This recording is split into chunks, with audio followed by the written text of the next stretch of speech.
Знаете ли, че голяма част от живота на Ерих Кеснер минава белязан от двете световни войни и управлението на нацистите?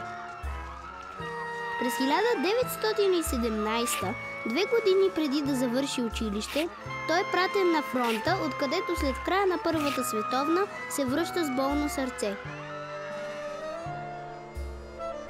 Заради последвалия икономически срив и инфлацията в Германия, Кеснер и семейството му, както и милиони други германци, рязко обедняват.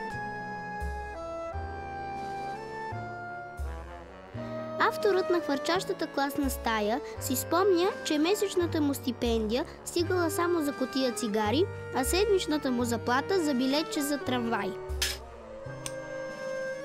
Отива в Берлин през 1927, където само за 5 години издава над 10 романа и стихосбирки.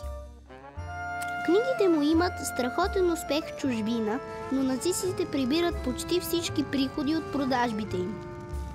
Те дори обявяват писателя за нежелателен и неблагонадежден. Следят го, многократно го арестуват и дори публично изгарят книгите му на клада.